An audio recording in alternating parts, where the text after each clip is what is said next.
நாங்கள் சொல்ற அடிப்படையில படம் திரையிடப்படணும். அதுதான் எங்களுடைய.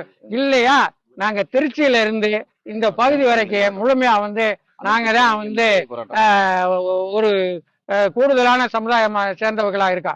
எங்களை அவமதிக்கும் போது நாங்க யாரையும் பார்க்க வேண்டிய அவசியம் இல்லை. இயக்குனர் மோகன்ஜி அவர்களுடைய இயக்கத்துல பொங்கலுக்கு வெளிவர இருக்கக்கூடிய திரைப்படம் தான் மிக முக்கியமான ஒரு பெரும் அதிர்வை ஏற்படுத்தக்கூடிய படமாக பார்க்கப்படுகிறது. அந்த படம் என்பது திரௌபதியின் 2ஆம் பாகம். இந்த திரௌபதியினுடைய 2ஆம் பாகத்தை நீங்க திரையிடக்கூடாதுன்னு சொல்லிட்டு ஒரு கும்பல் என்ன பண்ணுதுன்னா தியேட்டரா போயிட்டு திரையரங்களுடைய உரிமையாளர்கள்ட்ட சொல்லிட்டு இருக்கிறாங்க. அதுல ஒரு பேட்டி கொடுக்கிறாரு. என்னன்னு சொல்லி கொடுக்கிறாருன்னா, வல்லாள மகாராஜன் வன்னியர் கிடையாது, அவர் கல்லரு, எங்க சமுதாயத்தை சார்ந்தவரை இயக்குனர் மோகன்ஜி அவர்கள் வன்னிய சமுதாயத்தை சார்ந்தவர் என்பது போன்ற ஒரு பிம்பத்தை உருவாக்கி வரலாற்று பிழையை செஞ்சிருக்கிறாரு. எனவே அவர் எங்கள்கிட்ட ஆலோசனை பண்ணணும், நாங்கள் ஆட்சேபிக்கிறோம், எங்கள்கிட்ட அவர் அனுமதி கேட்டுட்டு தான் அந்த படத்தை வெளியிடணும் அப்படின்னு சொல்லிட்டு அவர் சொல்றாரு.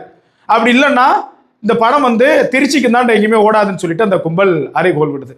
ரொம்ப நகைப்பா இருக்குது. உலகத்தில் இருக்கக்கூடிய அத்துணை பட்டங்களும் இவங்களுக்கு தான் சொந்தம். உலகத்தில் இருக்கக்கூடிய அத்துணை அரசர்களும் ராஜாக்களும் மன்னர்களும் இவர்கள் தான் போல. வல்லாள மகராசன் வன்னியர் சமுதாயத்தை சார்ந்தவர். திருவண்ணாமலை கோவிலை கட்டியவன் ஒரு வன்னியன், இது எல்லாருக்கும் தெரியும். அப்படி அவர்கிட்ட இருக்கக்கூடிய அந்த புகழை பெயரை பெருமளவுல வெளி உலகத்திற்கு கொண்டு வர வேண்டும் சொல்லிட்டு இயக்குனர் மோகன்ஜி அவர்கள் இந்த திரைப்படத்தை எடுத்திருக்கிறார். அதுலயும் போயிட்டு அவர் கல்லறான். இந்த குரூப் யார் தெரியுமா? மாவீரன் காடு வெட்டியார் இருக்கார்ல, அவரே எங்க சமூகம் தான் சொன்னது. ஏன்னா அவர் பின்னாடி தேவர்ன்ற ஒரு பட்டம் ஒரு காடு வெட்டியாருக்கு தேவர்னு பட்டம் வருது. அவர் தேவர், அவர் வன்னியர் கிடையாதுன்ற கூட்டம் தான் இந்த கூட்டம். இந்த தேவர் பட்டம் என்பது அனைத்து சமூகத்திலுமே இருக்குது. எங்க ஊர்லயே இருக்குது, தேவர்னு சொல்லுவாங்க.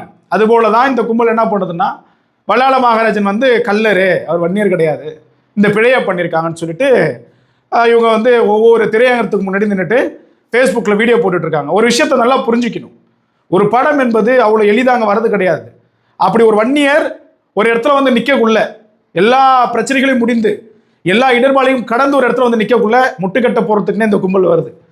அதெல்லாம் படம் நீங்கள் ஒன்றும் நிறுத்த முடியாது, ஒன்றும் பண்ண முடியாது. சரிங்களா? போயிட்டு உங்களுடைய பணியை பாருங்கள், நல்லா சாப்பிட்டு வீட்டில் தூங்குங்க. வேணும்னா தேட்டருக்கு வாங்க, டிக்கெட்டு ஃப்ரீயாக கொடுக்க சொல்கிறோம். நாங்கள் எங்களுடைய செலவில் சொந்தமாக நாங்கள் ஃப்ரீயாகவே கொடுக்குறோம். படம் மாபெரும் வெற்றி அடையும்.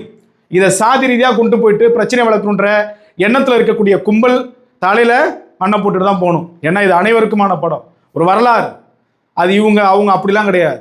இது இந்துக்களுக்கான படம், இந்து தர்மத்தினுடைய படம் என்றுதான் கூறப்படுகிறது. படம் வெற்றி அடையும், நிச்சயம் படம் ஒரு அதிர்வை ஏற்படுத்தும்.